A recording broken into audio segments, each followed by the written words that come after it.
Olá, meus amigos e meus irmãos, a paz do Senhor Jesus, Deus abençoe a todos que estão nos assistindo nesse instante.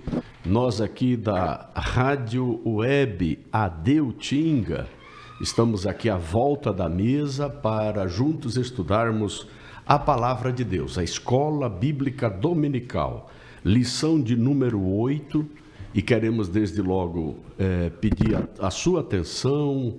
E acima de tudo, Bíblia do lado, lápis e papel na mão, para ir anotando as coisas mais importantes e, claro, lendo sempre conosco o texto sagrado, acompanhando o debate, e assim haja edificação em Cristo Jesus. Amém. Oremos ao Senhor, agradecendo pela vida, agradecendo pelos pastores que aqui estão, que serão canais de bênçãos para aqueles que nos acompanham pela internet. Amado Jesus, em Teu nome nos dirigimos ao Pai Celestial, para que, Senhor, nesta manhã estejamos Te agradecendo, Te louvando, Te glorificando e, acima de tudo, exaltando, dizendo que Tu és o Senhor, Salvador, absoluto das nossas vidas. Pai eterno, ilumina-nos pelo Teu Santo Espírito, dai-nos o discernimento necessário da Tua palavra, abençoa cada pastor que está aqui à volta desta mesa e os amados e amadas que nos acompanham pela internet. Pai eterno, abençoa também os irmãos da técnica, do som, nos ajuda a entendermos as Tuas verdades. Oramos em nome de Jesus. Amém. Amém. Queridos, o tema é conhecendo algumas armas poderosas em Deus. Estava estudando esta lição, pastor Jaime, que vai ler o texto áureo, verdade aplicada e os objetivos da lição. Nós encontramos várias armas que compõem a chamada armadura divina. Não são somente aquelas armas que estão relacionadas em Efésios capítulo 10 até o versículo de número 18.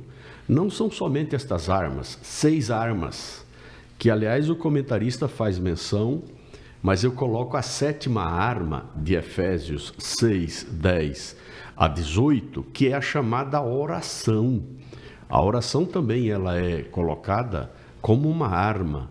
A Bíblia diz orando em todo o tempo, em oração e súplica, diz o texto, orando em todo o tempo, com toda a oração e súplica, no Espírito Santo, vigiando nisso com toda perseverança e súplica por todos os santos. Isso se constitui numa arma poderosa.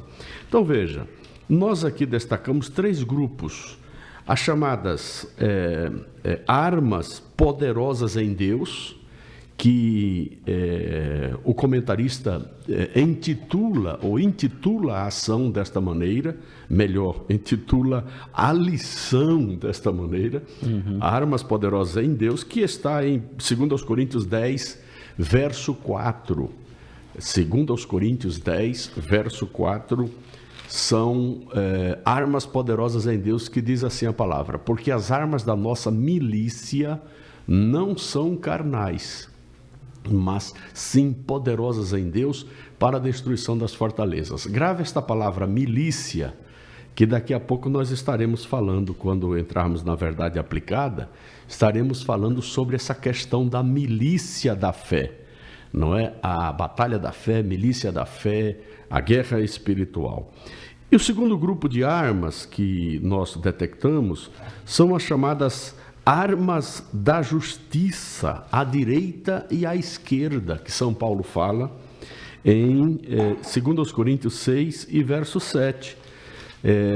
Pelo que armas da justiça, pelas armas da justiça, à direita e à esquerda, olha aí, na palavra da verdade, no poder de Deus, pelas armas da justiça, à direita e à esquerda. Thomas Cook, ele fala que essas armas são armas por todos os lados. O sentido é armas por todos os lados.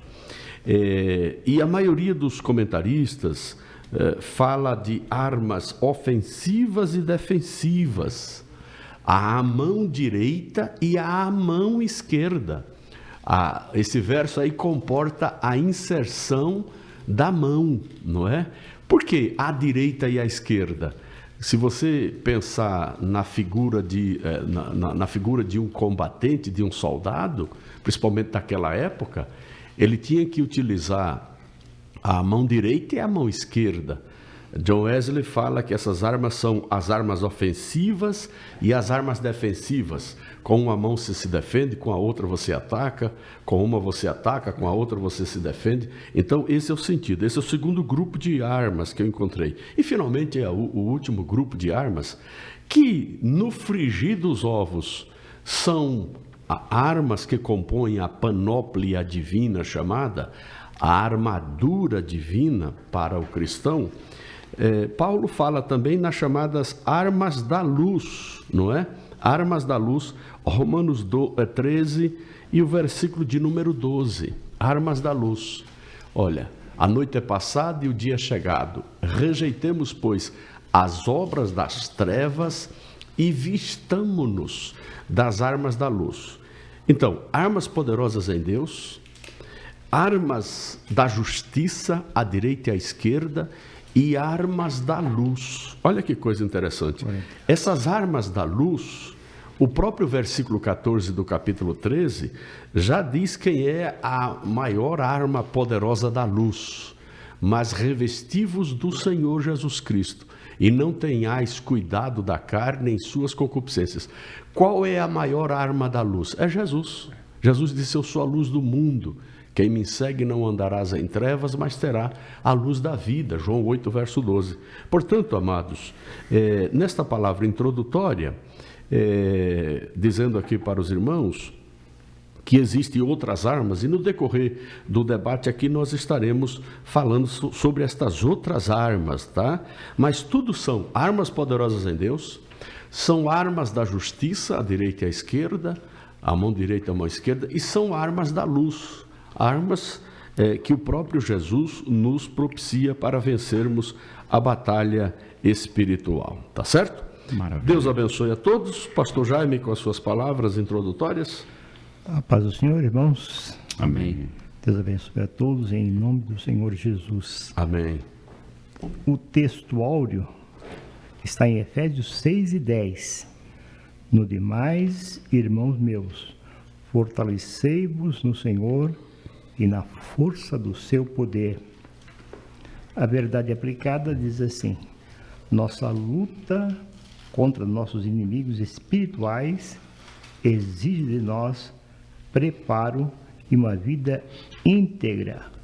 Objetivos da lição. Primeiro objetivo: apresentar os inimigos do crente. E aqui estão detalhados na lição quais são os inimigos do crente. Isso. Segundo objetivo: descrever os equipamentos da armadura espiritual. O terceiro objetivo, não sei se o autor tomou como sinônimo, parece que sim, é a armadura espiritual e as armas espirituais. Ensinar isso sobre as armas espirituais, parece que são sinônimos. Não tenho certeza. É isso mesmo, que ele fala no objetivo segundo das lições, da lição sobre os equipamentos. Ele fala sobre o cinto da verdade, coraça da justiça e os calçados do Evangelho, não é? Da paz. E no ponto 3 ele fala sobre o escudo da fé, capacete da salvação e espada do Espírito. É a mesma coisa, pastor Jair. É a mesma coisa, né? Uhum. Pastor, os textos de referência vai servir de base, lógico, para a lição. Está em Efésios, para os irmãos que querem acompanhar, não tem a lição. Sim. Está em Efésios 6, versículos 13 ao versículo 17. Então, Efésios 6, 13 a 17, tá? Isso. Depois a gente lê na sequência, né, pastor? Ok. É bom que diga, irmão Walter, irmão Humberto, pastor Arthur, já na sequência, que a vida cristã é uma batalha espiritual. E para vencermos esta batalha espiritual, isso aqui é importante, é preciso trocar as estratégias humanas para nos revestirmos das armaduras divinas para batalharmos esta batalha espiritual. Então veja que isso é muito importante nós frisarmos. Se a batalha é espiritual, nós temos que ter armas espirituais. A batalha não é humana, nós não lutamos contra a carne nem contra o espírito, diz a Bíblia, não é? Nem contra a carne nem contra o sangue. É verdade. Não é? Irmão Walter? Maravilha. Bom dia a todos, a paz do Senhor Jesus. Amém. Cumprimento a todos os pastores aqui presentes, também os irmãos da técnica, que são muito importante a presença de todos para que a obra de Deus avance, né? Sim. Esse tema é um tema maravilhoso, eu quero iniciar falando sobre ele e deixando algo importante, né? Nós vamos abrir aqui bastante o tema, mas como início eu queria dizer sobre um general estrategista de guerra e filósofo chinês que escreveu ali A Arte da Guerra. Ele fala sobre, é um tratado, né, filosofal, vamos dizer assim, mas que para usar nas táticas militares. Ele diz o seguinte: se você sabe quem é o teu inimigo e quem é você já ganhou 100% da guerra. Agora, se você não sabe quem é o teu inimigo, você já perdeu 50% dessa guerra. Então, a importância de conhecermos as armas poderosas em Deus, pastor Ducor, é você ter ciência de que você possui essas armas dadas por Deus, mas é importante conhecer o teu inimigo também. E é importante, livro de Coríntios, que diz assim: mas nós conhecemos os seus ardis. Não ignoramos os seus ardis. 2 Coríntios 2:11. 2 Coríntios 2:11. Veja o que é que Paulo fala para você corroborar o pensamento seu. Porque não ignoramos seus ardis. Então, você tem que não só conhecer o inimigo na batalha, mas as armas também dele. As armas dele e, acima de tudo, respeitar o inimigo. Uhum. Você não pode entrar no campo de batalha zombando do inimigo. É verdade. Porque você não sabe o que vem de lá para cá. Isso. Você tem que entrar concentrado. Né? Sim, pode concluir. Sim, maravilha. Dê sequência, sim. Ótimo complemento, pastor. E, na verdade, resumindo isso que ele quis dizer nessa abordagem aí desse livro, é que a importância de se conhecer e conhecer o inimigo é que faz-nos prosseguir e vencer uma guerra. Sem o conhecimento do inimigo, respeitá-lo, sim, claro, e sem o conhecimento das armas que nós temos, nós vamos sucumbir, vamos perder. Então, inicialmente eu quero dizer que Paulo, ele escrevendo aos Efésios, conhecia as dificuldades que os irmãos ali tinham, né? E foi escrita porque existiam perigos que rondavam ali os irmãos em Éfeso. Primeiro, era uma tentação de descer ao nível pagão. Esse é o primeiro perigo. E o segundo é uma falta de unidade entre o judeu e o gentil. Então ele escreve essa abordagem, né, se baseando nas armas militares, né, da época, isso mesmo, para que todos pudessem em Cristo Jesus estar firmes para vencer as batalhas da vida. Muito bem. Pastor Humberto? O inimigo, ele tem as suas artimanhas, né? Uhum. Ele é manhoso, ele é sorrateiro, astuto e ardiloso, né? Tinhoso. É verdade. Todas essas categorias aí. Em primeiro lugar, eu cumprimento a todos com a paz do Senhor Jesus. No original, essa ação do inimigo é chamada de panorgia, que quer dizer trapaça. Ele é malandro, trapaceiro, não é? Essa é a expressão no original, sim. E a gente não pode se esquecer disso, porque eu sempre digo que eu vi uma frase uma vez: o diabo mora na porta da necessidade, né? E se a gente não está atento a essa habilidade que o diabo tem em atacar, né, os escolhidos do Senhor, a gente tem que conhecer essas armas e ter habilidade, né? O pastor citou um texto aqui, né? Ofensiva e defensiva. Você tem que atacar, mas com sabedoria, né?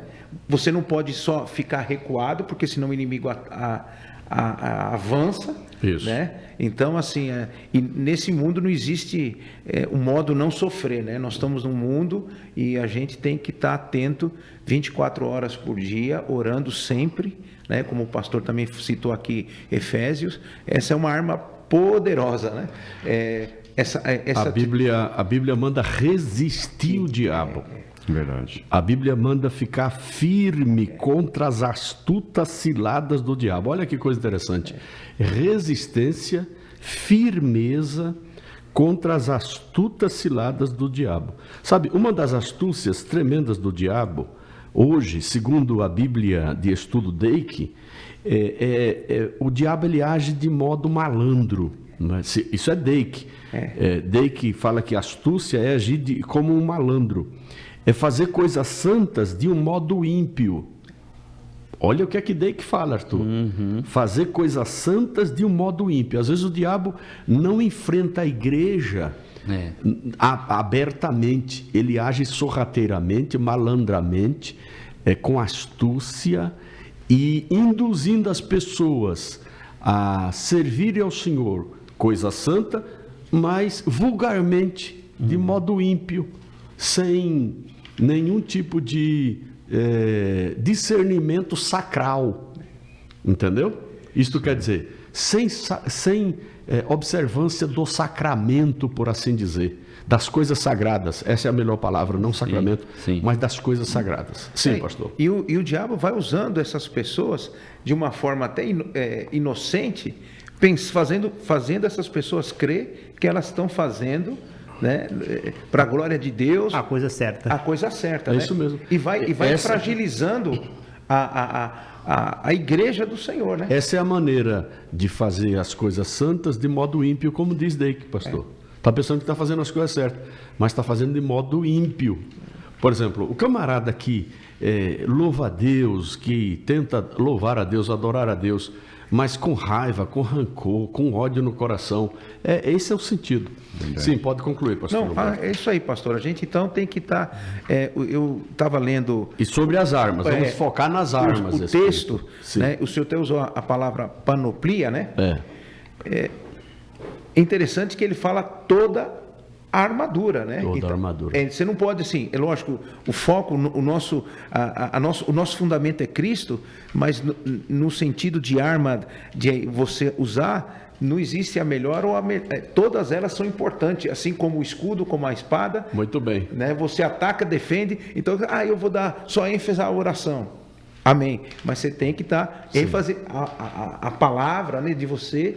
O soldado, faltando um item na sua armadura, está desabilitado para o combate. Esse é o pensamento de Paulo. Se você pegar todos os comentaristas, Moody fala, e o Wiersbe fala e outros, faltando um item na armadura divina, você está desabilitado para o combate. Esse é o pensamento. Pastor Arthur? Amém. A paz do Senhor, irmãos. Bom dia. Que bom estarmos refletindo sobre a palavra de Deus no tocante a esta batalha espiritual, que é uma batalha invisível, é uma batalha que é travada no reino espiritual e que nós, como cristãos, não lutamos contra pessoas, não lutamos contra a carne, não lutamos contra o sangue, lutamos contra espíritos. E como é que um mortal revestido de carne, de pele e osso, luta contra espírito? Somente através das armas espirituais. Então, é um confronto também espiritual. Então, em primeiro lugar, destacar as virtudes mencionadas por estas armas. O pastor, no início, falou de armas da justiça, 2 Coríntios 6:7. Então, significa que, através destas armas, a justiça de Deus ela é proliferada, ela é ampliada, ela é estendida aos corações dos homens. E você resiste com essas armas com base na justiça divina. Justiça. Sim, sim. Isso. Então, devido à operação da justiça de Deus em nós transbordamos esta justiça às outras pessoas, e numa batalha espiritual que mexe com conflitos e interesses de pessoas, as pessoas vão identificar a justiça de Deus em você. E por mais que elas resistam a isso, você está pautado pela justiça. Você está agindo comportamentalmente, né, ou com comportamento, pautado na justiça. Então isso glorifica o reino, glorifica a Cristo, glorifica o Senhor. Porque vocês sabem, Romanos 14, 17 diz que o reino de Deus não é comida nem bebida, mas justiça, paz e alegria no Espírito Santo. Então, a primeira virtude associada ao reino de Deus, como nós já estudamos aqui, em estudos bíblicos, em cultos de domingo à noite, é a justiça, uma das primeiras virtudes vinculadas ao reino de Deus. A outra passagem de Romanos 13, que fala sobre armas da luz, é a mesma coisa. O que está em destaque é a luz de Deus. E quando a luz de Deus ela aparece, ela dissipa as trevas. Ela lança fora as trevas são diluídas, são extirpadas por causa deste revestimento da luz, que serve, portanto, quando o homem, a mulher, anda na luz e em comunhão com Deus, ele não consegue andar em trevas e ele expõe as trevas. Ele expõe as trevas. De maneira que as pessoas percebem que a luz de Deus acompanha esta pessoa. Então, basicamente, estas armas que eu queria falar. A segunda coisa que eu queria falar nessa introdução... Segura aí, Arthur. Sim. Você falou dos inimigos, Efésios 6:12. É bom que nós já falemos e reflitamos sobre os inimigos do crente na primeira abordagem, pastor Jaime, que é o diabo, o mundo e a carne. Sim. Esses são os principais. Isso. Tem outros inimigos, não é? Por exemplo, os asseclas do diabo, o mundo e as suas estratégias, as suas correntes antagônicas, contrárias à igreja, aos valores que a igreja propaga. São pacotes. Pacotes. O mundo tem um pacote, o diabo tem um pacote. A carne, Isso. A carne aqui no sentido de a natureza humana. Decaída. E por incrível que pareça, eu vou te devolver a palavra, Arthur. Sim. Qual é o pior, o mais grave dos três? Os mais, digamos assim... Mais ofensivo. Ofensivos, mais terríveis. O próprio homem. A própria carne. A própria carne, pastor Jaime. É o maior inimigo do crente. É que não se desgruda do crente. Ocasião, a carne Está muito próximo. está colada não no é a crente. humanidade, é a natureza. Então, a natureza adâmica. nesse sentido, Uma ocasião que nós pregamos sobre um tema, o maior inimigo de Davi não foi Golias, foi ele próprio. O maior inimigo de Davi não foi Golias, foi o próprio Davi. Exato. Davi ele teve que vencer a si próprio. Vencer Golias foi um fato histórico extraordinário, mas Deus estava presente. E isso é tão verdade que o diabo e o mundo conspiram contra o cristão em sua carne. Ele insufla, ele mexe na carnalidade do homem, insuflando ele. Com que ele mexe? Com as obras da carne, não é? Sim. Olha, a inveja, a maledicência, Isso. a maldade. Ele busca uma brecha na própria Na humanidade. humanidade decaída, né, do cristão, para poder entrar Isso. e agir, né? Conclua, pastor. E o segundo elemento é que nessa batalha espiritual, interessante que o contexto, capítulo 5, do 1 ao 13, Paulo fala de Efésios 5, 1 ao 13, ele fala da vida moral. Do 14 ao 20, ele fala da vida espiritual do cristão. Do 22 ao 33, ele fala da vida conjugal do cristão. Do capítulo 6, verso 1 a 4, da vida familiar do cristão. Do versículo 5 ao versículo 9, ele fala da vida profissional do cristão. E do capítulo 6, 10 a 19, ele fala da vida ministerial do cristão em relação à batalha espiritual. Então, Paulo está dizendo assim, olha, as várias áreas da tua vida, elas estão interligadas. E você precisa de uma força superior para te ajudar a equilibrar tudo isso. porque senão você vai desandar, você vai se desencaminhar nestas áreas. Então, ele aponta a necessidade, primeiro, do reconhecimento desta batalha travada e do inimigo a quem você, portanto, peleja.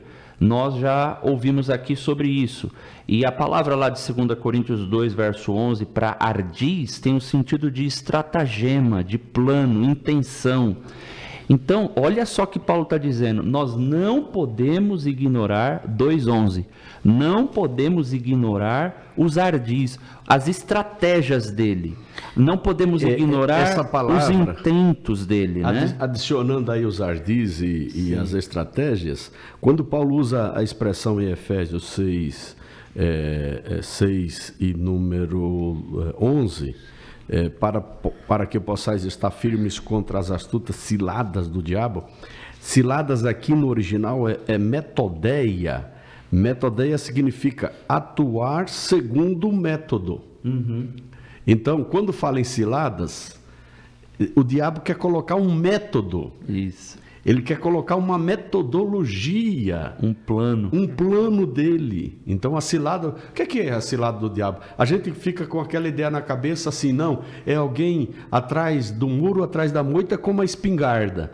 Quando você passar a tirar. Não, é método.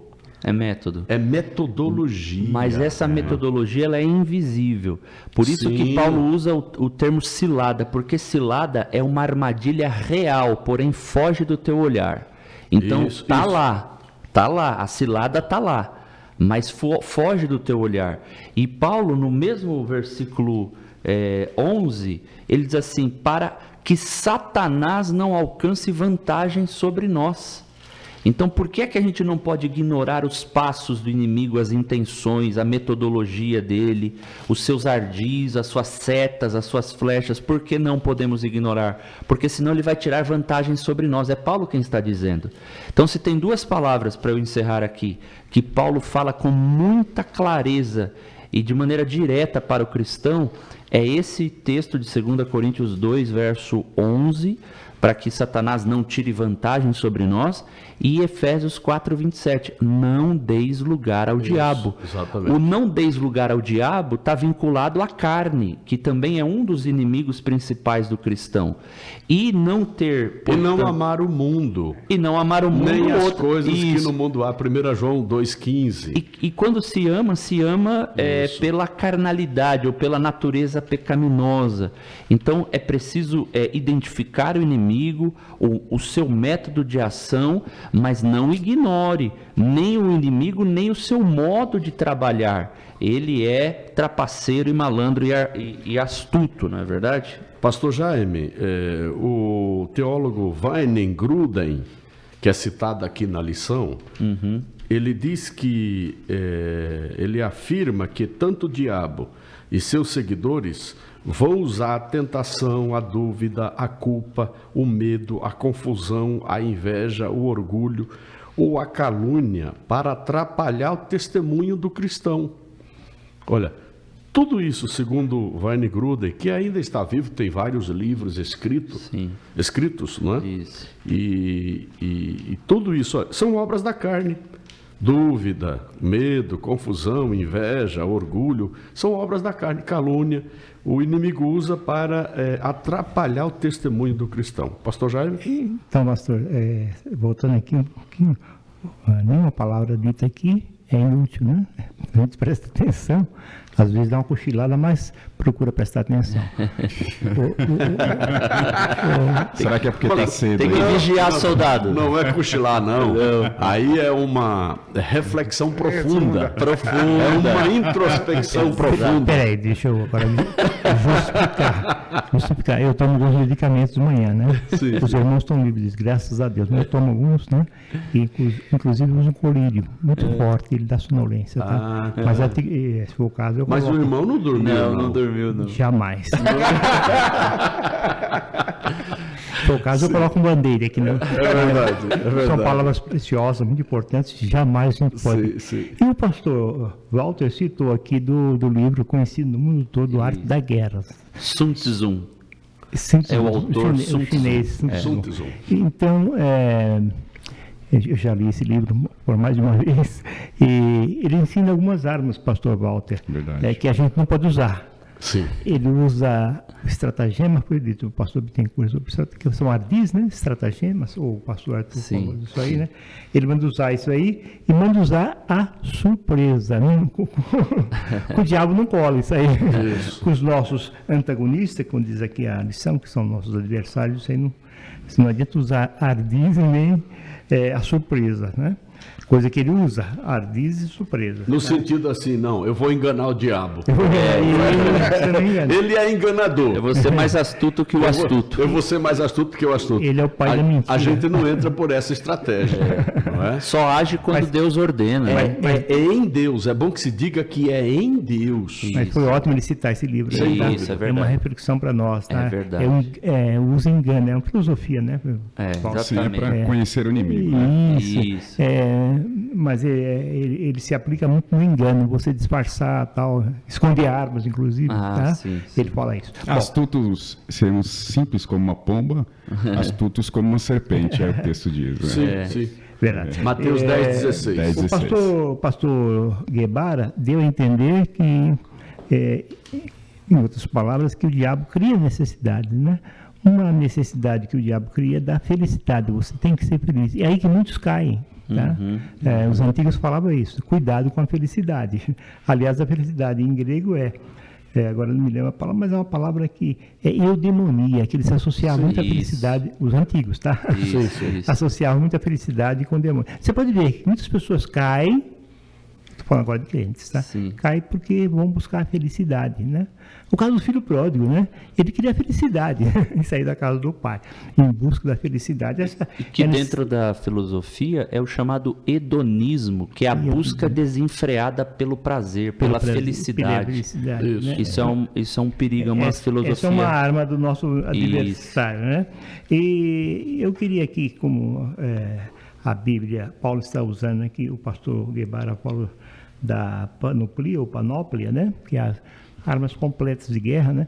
Mas aqui nós vamos observar, quem já fez o serviço militar, vamos ver que aqui Paulo está falando das armas da infantaria, né?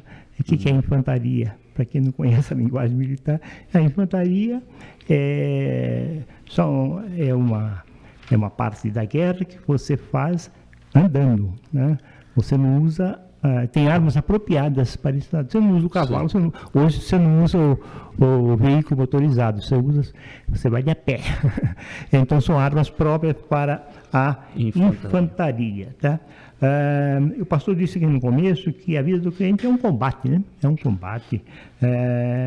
Então ele deve se armar-se como um soldado, né? Ele deve se armar como Segura aí esse pensamento. 1 Timóteo 6,12 fala que milita uma boa milícia da fé.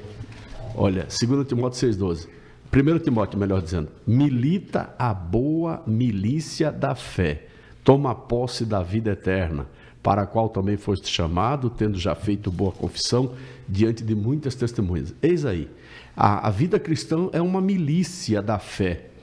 Esta palavra no original, que está lá em 2 Timóteo 4,7, é agonizar. É como se Paulo estivesse dizendo, agoniza a boa agonia da fé. No original é isso, agonizar. Milícia, quem entra numa milícia, numa batalha, numa peleja, com, digamos, com espírito de entretenimento, exatamente, relaxado, dando risada, você entra sem vigilância, com agonia, concentrado, tenso. É por isso que Paulo diz assim, milita, quer dizer, briga, luta a boa milícia da fé. Ele chama. Aqui está o detalhe. No original, boa, aí é ágatos. Ágatos quer dizer algo bom, de qualidade. Por que a milícia é boa? Por que a milícia é boa? Porque o general é bom. Porque o comandante é bom. Entendeu? Por que o combate é bom? A milícia é boa por causa da fé, os frutos, a fé em Cristo, o etc. resultado será bom. Os resultados são bons. Era isso que eu queria dizer, mas Paulo, no final da vida, ele diz, combati o bom combate, 2 Timóteo 4,7. Isso. Então veja, combati o bom combate, acabei a carreira e guardei a fé. Combater é uma milícia, é uma luta, Por é uma isso agonia, não é? Por isso que o pastor Wiersbe disse que a vida cristã não é uma colônia de férias, mas é uma batalha espiritual. É uma guerra. Tem crente que parece que vive numa colônia de férias. Isso, exatamente, Arthur. Exatamente, A quer dizer, fantasia, né? Exatamente. ele vive numa fé carnavalesca. Isso, num Uma parque. fé carnavalesca quer dizer, é uma fé sem fundamento, sem base, só alegria. Num só parque de alegria. diversões. Num parque de diversões, exato. Não. Eu queria falar, temo que não dê tempo, nós falarmos de alguns paradoxos, 2 paradoxos aqui, né? O pastor já falou aí, estamos das armas da luz, né? Romanos 13, 14, ele citou aí. O crente, ele alcança essas armas que estão à sua disposição. É assim que a gente pensa, assim que a gente já ouviu, assim que a gente já leu, né? Ele alcança, que tomai significa alcançar com a mão, né? Tomai. Né? Mas uma coisa, pastor, que é meio paradoxal, né? Se vestir as armas, você se sente orgulhoso, né? Com essas armas. Quem não se sente orgulhoso com o capacete da salvação, né? Com o escudo da fé? Mas também o próprio apóstolo nos ensina que nós devemos tomar, vamos dizer assim, vestir, usar uma linguagem popular, vestir-se com essas armas, né? Mas ele manda também se despir da ira, da cólera, da malícia, para vencer, né? Maledicência e das palavras torpes. Né? Torpe, a rigor, significa palavras sujas, né? Mas é qualquer palavra ociosa, né? Nós devemos nos despir, né? E ele manda também se vestir-se de novo, né? Na condição de eleito, olha aí, já é eleito e amado de Deus, vestir com entranhas de misericórdia, de benignidade, de humildade, de mansidão, de longanimidade e de amor, né? Esse paradoxo eu vejo. E outro paradoxo é com Deus, né? Ele é apresentado para nós, Salmo 7, 12 e 13, ele é apresentado para nós como Deus de guerra, Deus guerreiro, né? Que afia a sua espada, né? E o salmista diz mais, ele afia a sua espada, arma o seu arco, aparelha-se e prepara armas contra os perseguidores. Parece paradoxal, mas Paulo em Filipenses 4:9 diz o Deus de paz. Então, Deus de guerra e Deus de paz, né? É isso aí que eu queria deixar. No final, eu queria citar um versículo. Aliás, é o Deus de guerra, porque só existe paz quando você se prepara para a guerra. Filosofia. O pensamento romano é esse. Servis pacem para bello. Quer dizer, se queres paz, prepara-te para a guerra. O nosso Deus, ele não somente é Deus de guerra. Aliás, é El Shaddai? Não, Todo-Poderoso. Sabaoth. É Sabaoth. Senhor dos exércitos. Senhor dos exércitos. Ele não é só o Deus de guerra, como ele é Senhor dos exércitos. Maravilha. Exército. Então, ele está preparado para a guerra.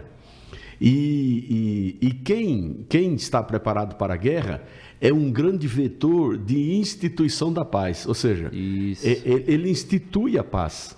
A peleja vem para o estabelecimento da paz. A peleja vem, exatamente. Da parte do nosso Deus. Da parte do nosso Deus. Quer dizer, ele está pronto para a guerra. Eu estou te propondo paz. Agora, você não quer paz? Então, aguenta aí. Chumbo pesada, né? Antes de ouvir o Walter, depois o pastor Humberto, eu quero aqui, pastor Jaime, eu falei no início que tem outras armas, nós já estamos, faltam ainda 20 minutos, né? Antes de falarmos sobre o cinto da verdade, coraça da justiça, os calçados do evangelho, como o autor propõe aqui, existem outras armas. Por exemplo, dá para pensar num guerreiro espiritual com a armadura divina, sem mencionar o nome de Jesus? Não dá. Não dá. Então, o nome de Jesus é o máximo, por assim dizer, destas armaduras. Marcos 16, 17. Em meu nome expulsarão os demônios. O sangue de Jesus é uma outra arma, quer dizer, o Calvário. Quantos exemplos já ouvimos, irmãos, clamando o sangue de Jesus e Deus dando vitória, não é? A palavra de Deus, como espada do Espírito, o louvor de guerra. Qual foi o hino que Josafá cantou lá enfrentando o inimigo? Porque a sua benignidade. Porque a sua benignidade é para sempre. O louvor de guerra, chama-se especificamente o louvor de guerra, não é? Quer dizer, venceu o inimigo com o chamado louvor de guerra. Nós temos na nossa harpa, o 212, os guerreiros se preparam. Olha que estímulo tremendo, não é? Mas antes vem paz. Verdade, pastor Jair, verdade. Olha, os anjos guerreiros, que segundo Hebreus 1,14, estão a serviço daqueles que hão de herdar a salvação, anjos guerreiros que estão ao nosso lado, não é? Fogo dos céus, Elias orou e desceu fogo do céu, pedia a Deus que, pela natureza, ele utiliza a natureza a favor do seu povo, não é? A unção com óleo, que é a capacitação. Aliás, se você olhar Isaías 61 e Lucas capítulo 4, 18 e 19, sobre a capacitação do Messias, viu, Arthur? Sim. O Espírito do Senhor Jeová é sobre mim. Olha que coisa. Quer dizer, a capacitação. Porque me ungiu como... Não é? É sobre mim, não é estar sobre mim. Quer dizer, o Espírito do Senhor é sobre mim, pois que me ungiu. Essa unção... Isaías está, mas aí no mesmo? está No Novo Testamento eu gosto dessa expressão, é sobre mim. Sim. Pois que me ungiu. Porque aí ele estava dizendo que ele era o cumprimento da profecia. Isso. De Isaías 61. Isso daí. Veja, essa unção, essa capacitação que desceu sobre Jesus, foi uma capacitação exponencial. Ela difere da capacitação que é sobre nós. Por quê? Porque o que Jesus fez, não é? O que Jesus fez, o que eu quero dizer é o seguinte: resguardado a devida proporção, a capacitação que estava sobre Jesus não é a mesma capacitação que está sobre nós. Não sei se eu estou sendo... sobre a igreja dele, sim. Sobre a igreja dele, sim. Porque ele é o cabeça e nós somos o corpo. Eu estou falando individualmente. Individualmente, isso. Como nós não aguentaríamos esta... Eu quero dizer que nós não aguentaríamos essa capacitação. E com ele veio essa unção no batismo, quando João viu o Espírito descendo em forma corpórea como de pomba sobre Jesus. É claro que a mesma unção que repousou sobre Jesus está sobre nós. O cabeça desce sobre nós o corpo. Que é a igreja. Evidente, a mesma unção. Sim. Agora, individualmente, sim, aí é preciso refletir, né? Maravilha. Só que assim, pastor, eu plenamente com o senhor, só que as pessoas às vezes elas querem se achar a quarta pessoa da Trindade. Nós, todo esse revestimento, todo esse derramamento, a pessoa de Jesus, nós também, como o senhor, temos a devida proporção, né? Porque às vezes você quer enfrentar o inimigo, claro, pensando que Jesus, no sentido como ele for, pensando que é a quarta pessoa da Trindade. A gente tem que tomar cuidado, sabendo, né, que os desígnios, pensamentos, os métodos do diabo, a gente está nesse corpo, né? E Jesus, ele era conduzido pelo Espírito. Os principais momentos do seu ministério, você vê nos evangelhos, ele foi até conduzido por ele ao deserto para ser tentado pelo diabo. Isso. E Jesus então não foi de moto próprio. Jesus não foi lá, eu vou lá agora. Não, o Espírito conduziu. E Jesus usou as armas que nós usamos. Ele usou a palavra. Verdade. Não é? Então, concluindo aqui, resguardado a devida proporção, a mesma unção que repousou sobre Jesus está sobre nós, no plano coletivo. Na igreja. Na igreja. Porém, individualmente, a gente precisa ter a humildade para reconhecer a nossa fragilidade e que precisamos dele, precisamos dessas armas para enfrentarmos o inimigo sem afronta, sem desafio, não é? Você já pensou se invertesse, se fosse Davi desafiando o exército dos filisteus e não Golias? Se fosse, entendeu? Não dá para entender. Volta. Maravilha, muito bom escutar essas palavras que nos faz conhecer ainda mais a sabedoria de Deus. Muito interessante que foi falado aqui, né? Até o pastor Arthur mencionou sobre parque de diversões, e a revista ela pontua sobre os prazeres que o mundo produz e permite aí para aqueles que se perdem nele, né? A W. Tozer, no início do século XX, ele deixou uma frase que serve para nós também nos dias atuais. Morreu em 1960. 63. Isso. Junto com C.S. no mesmo ano de C.S. Lewis. É o mesmo ano, Arthur? No mesmo ano, E 1963. um teólogo metodista americano. Né? Exatamente. Um grande servo de Deus. E ele trata isso de uma forma peculiar, dizendo o seguinte, que à medida que os anos vão passando, com o aumento do secularismo e o materialismo, os homens eles pensam no mundo não como campo de batalha, mas como parque de diversões. Ele cita isso. E é um perigo muito grande pensar que o mundo é um parque de diversões, porque você fica suscetível às astutas ciladas e os dardos do inimigo. Exatamente. E esses dardos eles vão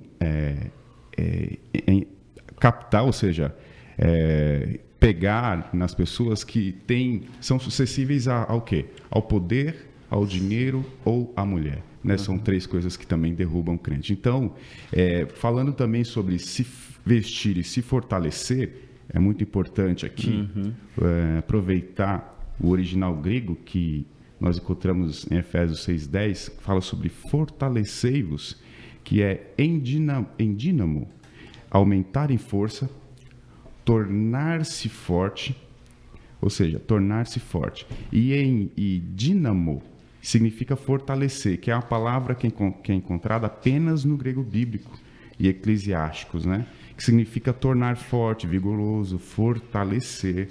E quando nós vamos para Hebreus 11:34, nós entendemos que isso é uma grande verdade. Olha o que o texto diz. Apagaram a força do fogo, escaparam do fio da espada, da fraqueza tiraram força, nas batalhas se esforçaram, ou seja, se fortaleceram. No original grego é provocar a existência, gerar, erguer-se, ser mantido, começar a ser, que é o significado ali é ginomai. E é interessante também quando nós vamos para o grego bíblico, né? Esse vocábulo de se fortalecer se encontra também na expressão de angel, que tem o sentido de afundar dentro de uma veste. Então, quando Paulo ele diz que temos que nos fortalecer com essas armas, temos que se afundar dentro de uma veste, se arrumar, se dotar, colocar essas vestimentas. Quer dizer, é a segunda pele. Segunda pele. O que ele quer dizer é a segunda pele. Ela está tão apegado à pele que jamais você poderia ir à guerra sem essas armaduras. Com certeza. Se faltasse uma, como disse aqui no início, o soldado estaria desabilitado para a peleja, não é? E você falou aí em firmeza, em fortalecimento. O texto aqui fala em 3 firmezas. Maravilha. Firmes contra as astutas do diabo. Firmes, a Bíblia diz, firmes, depois de ter feito tudo, ficar firme. E firmes contra o dia mau. E firmes contra o dia mau. E firmes, tendo cingido os lombos com a verdade. Então veja que a firmeza espiritual, ela está vinculada à presença dessa armadura divina. Sim, e que é resultado do fortalecimento que Paulo dá como um imperativo apostólico, um comando apostólico para a igreja de Éfeso. Fortalecei-vos no Senhor. Então é um comando mesmo, né? Veja que o 13, antes de Paulo relacionar as armas individualmente, no verso 13 ele fala de 3 coisas. Portanto, quer dizer, é como se ele estivesse concluindo, né? Ele conclui assim: tomai toda a armadura de Deus. Pastor Jaime disse que realmente é tomar mesmo. Esse tomar no original, Pastor Jaime, analambano, tem a ideia de levantar. Maravilha. Você toma levantando. Você não toma assim, eu tomei, mas fica no lugar as mesmas coisas, não. Você toma levantando. E tem a ideia de receber no alto. Você receber como se você estivesse recebendo do alto mesmo, ou no alto. Veja o sentido de que estas armas vêm de Deus, não é? Ele fala em tomar toda a armadura, não é uma só, duas, é toda. Resistência no dia mau, o verso 13. E havendo feito tudo, ficar firme. Maravilha. Que coisa interessante, né? Maravilha. Fazer uma pergunta. Você tem todas as armas espirituais? Glória a Deus. Você tem? Tem que ter. Amém. Você tem todas as armas? Tem consciência? Se Tem não- convicção? Se eu não tenho, eu estou buscando elas para Não, peraí. Tem que ter, meu Tem que filho. ter, Tem que ter todas as armas. Precisa ter, Aliás, né? Se fortalecer. Deus já nos dotou, Já nos deu. já nos deu e já nos revestiu, por assim dizer, em Cristo, Maravilha. de todas essas armas espirituais. Eu entendi o que o irmão falou. Isso.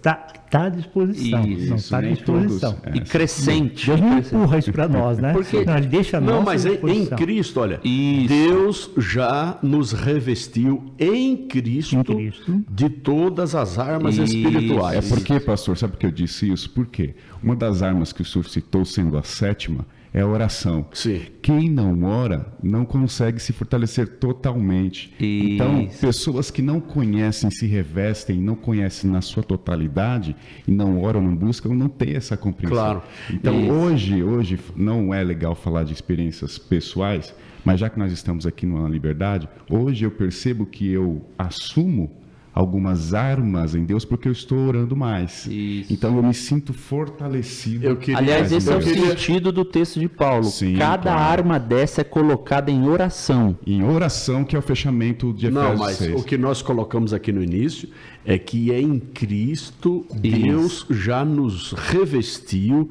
De todas essas essas armas espirituais. Deixando mais Maravilha. claro, quais são essas armas? Olha aí, se você é um salvo. Primeiro, a salvação, o capacete, você tem. Sim. A fé, porque para ser salvo precisa ter fé. Somos salvos mediante a graça pela fé.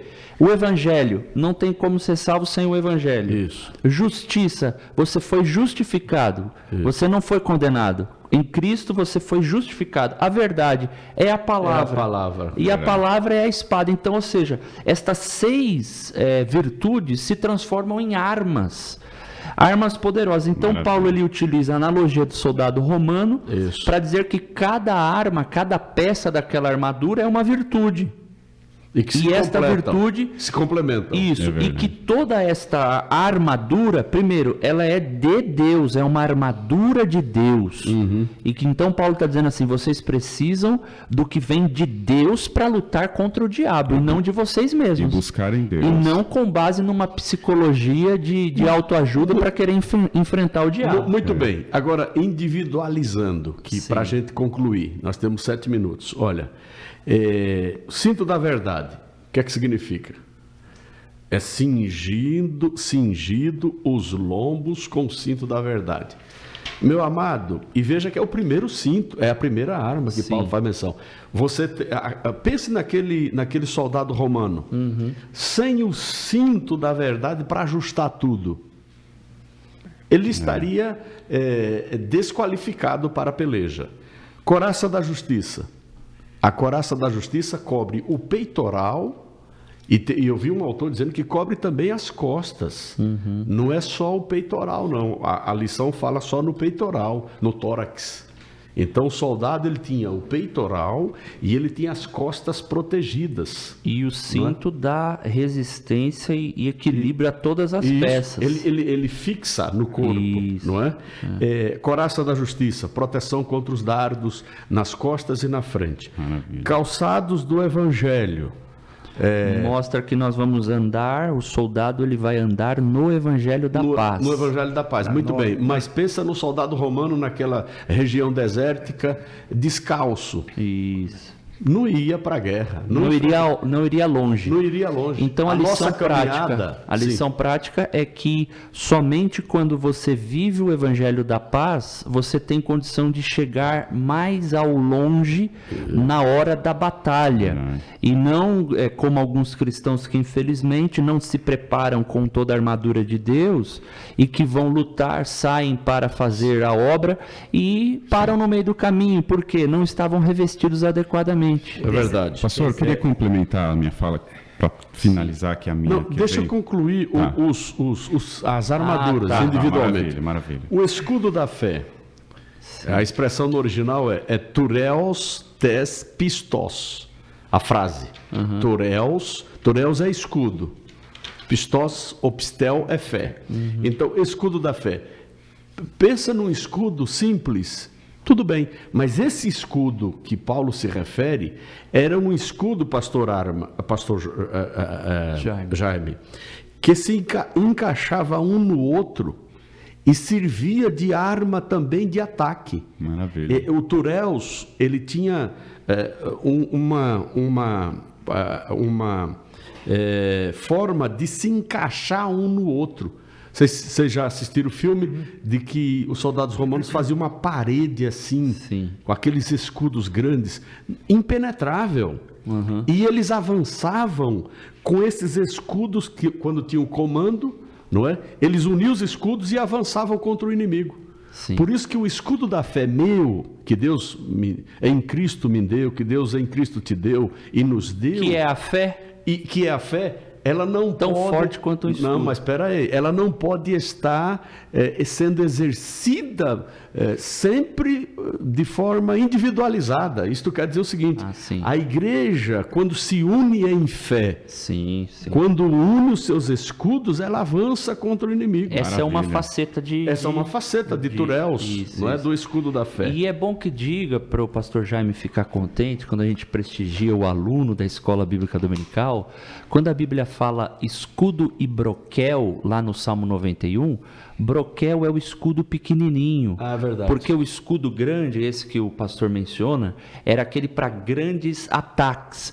O broquel era o escudo pequeno para o soldado rapidamente se defender de uma flecha. Dependendo do combate, né? Isso, dependendo da natureza do combate. Então ele tinha esse escudo menor que dava a ele uma capacidade de defesa frente a um ataque ligeiro do inimigo. Então o broquel tem essa finalidade também. Legal. Capacete da salvação. Cobre a mente, que é a principal área de ataque do inimigo espiritual que nós enfrentamos hoje. A lição fala, protege o pensamento. Protege o pensamento, a esfera dos pensamentos. É o campo de batalha, né? Hoje o campo de batalha, se alguém perguntar, pastor, qual é o alvo do inimigo na minha vida? O que é que ele ataca mais na minha vida? A sua mente. Então a gente precisa ter o escudo da salvação. O capacete. O capacete da salvação. Alguém disse que a salvação não é uma touca de dormir, é um capacete. Então tem que ser um capacete, não uma touca de dormir, né? Então com a salvação... Essa convicção, né, Arthur? Convicção ela domina a sua mente, a salvação. Meu irmão, não tem um dia que você levanta que você não pensa na salvação, que você não agradeça a Deus pela tão grande obra de salvação que Deus fez na sua vida. Muito bem. E a milícia da fé diária para você dizer assim: Senhor, eu quero entrar no céu. Senhor, eu quero entrar no céu. Tomar posse da vida eterna. Eu quero acessar a vida eterna. Senhor, eu quero estar contigo no céu. Me mantenha salvo, Senhor. Me segura na tua mão. É assim que a gente luta todo dia. A touca você tira, né? A capacete não pode. Não pode. Finalmente... O soldado acho que tem que dormir até com capacete. Né? Finalmente, a espada do Espírito, que é a palavra de Deus. E finalmente ainda... a oração, que é também uma das armas que eu incluo nessa panóplia divina. Irmão Walter? Maravilha, para complementar... E já suas palavras finais. Finais, maravilha. Para complementar. Depois o pastor Humberto.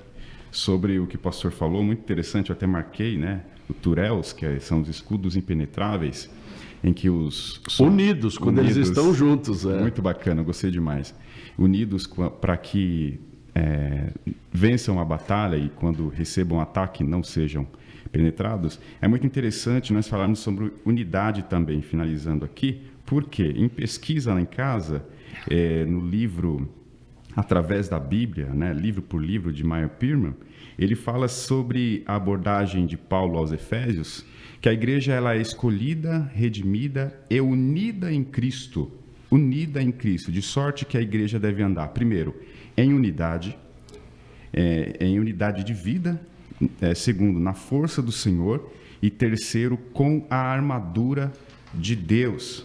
Meyer Pearman foi feliz demais, porque Salmo 133 diz que quão bom e quão suave é que os irmãos vivam em união. Então, viver em união, estar com as armaduras de Deus, nos permite vencer todas as batalhas. Deus abençoe a todos, muito obrigado por essa rica oportunidade, é muito bom aprender e saber falar um pouquinho, né?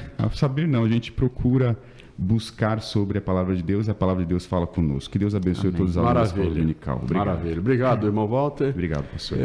Pastor Humberto. Pastor, eu vou terminar aqui com o verso 13, porque nós sabemos que estamos numa guerra e há uma possibilidade, e eu achei interessante, né? Paulo reafirmando isso, depois de você lutar, depois de você, né, saber que você tem uma luta aí e ter vencido, você não pode baixar a guarda, porque grandes derrotas vêm seguidas de grandes vitórias, né?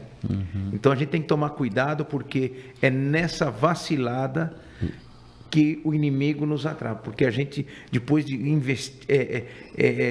empregar tanta energia, tanta força, a tendência é a gente dar uma relaxada. Baixar a guarda. Baixar a guarda. Que é uma linguagem militar, né? Baixar e não pode baixar a guarda até o dia que o Senhor nos chamar. A nossa guarda tem que estar em pé, né? Firme. É isso daí. Amém, pastor? Amém. Obrigado, pastor Humberto. Deus abençoe pela sua vida. Pastor Jaime? Eu queria só deixar 3 versículos aqui, parte de 3 versículos. Sim. Do tempo, né? Eu marquei, estava pensando essa manhã, e marquei aqui, é Salmo 119, 151. Tu estás perto, Senhor. E a Bíblia reformada diz: a presença de Deus anula os efeitos negativos da presença do inimigo. Amém. O outro versículo é Isaías 54, 17. Uma parte do versículo diz assim: toda ferramenta preparada contra ti não prosperará. Amém. E o último é Isaías 59, 19, parte B. Vindo o inimigo como uma corrente de águas, o Espírito do Senhor arvorará contra ele a sua bandeira. Amém. Obrigado, pastor. Obrigado, maravilha, maravilha. Obrigado, pastor Jaime. Pastor Arthur? Sim, a lição faz uma distinção. Essa foi uma colocação do pastor Jaime no início. Por que do capítulo 2, ou da lição ponto 2 e o ponto 3? Por que dessa distinção que o comentarista fez? Ele entendeu como sendo uma divisão de peças de vestimenta, as 3 primeiras, e peças de combate, as 3 últimas. Entretanto, eu penso que são 6 peças, são 6 armas mesmo, porque cada peça para o soldado é uma questão de defesa, é uma questão de preparação para o ataque e é uma questão também de sobrevivência. Então, cada arma tinha uma finalidade. De igual modo, quando Paulo elenca estas virtudes tão fortes e poderosas como armas, eu entendo que cada uma delas tem a sua finalidade e, portanto, um soldado que falha na sua composição da armadura pode estar correndo sérios perigos. E eu encerro aqui, como já foi dito, reconhecer o inimigo e se preparar. O primeiro caminho de preparação de alguém é ter consciência da batalha e ter consciência do inimigo. Em segundo lugar, entender, como foi falado pelo pastor Jaime agora nesses lindos versos da Bíblia, principalmente 59, 19 de Isaías, é que o nosso Deus propõe e dispõe a nós armas que nos são em Deus poderosas para a destruição de fortalezas. Maravilha. E eu lembro de uma coisa que eu e você devemos pensar, dentro da linha do que o pastor Humberto dizia, que nós, e o pastor Bittencourt também, devemos andar unidos, agir em ação conjunta para a destruição de fortalezas. Eu me lembrei de uma frase do irmão Leonard Ravenhill, que ele diz assim, como você pensa em destruir as fortalezas do diabo se você não tem força para desligar a televisão da sua casa com o controle que está na sua mão? Nossa. Ele deu um exemplo bem simples para mostrar o seguinte, que nós devemos ter estas armas e devemos estar focados na batalha, porque se você for distraído por outras coisas, do entretenimento que tem o seu lugar na nossa vida cristã, a gente pode também estar correndo sério risco. E por fim, fortalecei-vos no Senhor. E aqui tem duas palavras, força e poder. Deus tem força e Deus tem poder. Eu aprendi com o pastor Gesiel que força é a capacidade que a gente tem de locomover uma coisa, de alguma coisa pesada. A gente tem força, a gente arrasta, a gente puxa, a gente traz. Mas o poder é a capacidade que você tem de levantar e sustentar algo que com a sua força você tem condição de locomover ou de mexer. Então essa seria, de maneira prática, a diferença. Olha, eu tenho força de empurrar essa Bíblia, mas eu tenho poder de sustentá-la com a força que eu tive para levantá-la. Então acho que essa é uma forma prática da gente entender a distinção entre força e poder. Muito obrigado. Graças a Deus, graças a Deus. Eu encerro dizendo o pensamento de John Wesley sobre o Evangelho de Cristo. Ele diz assim, tornar o Evangelho em religião solitária é, na verdade, destruí-lo. John Wesley pensava no Evangelho não como uma religião solitária. Ele pensava na chamada religião social e na santidade social. Porque, no entender de John Wesley, o Evangelho penetra na sociedade. E ele complementa dizendo, o Evangelho de Cristo não conhece religião que não seja religião social.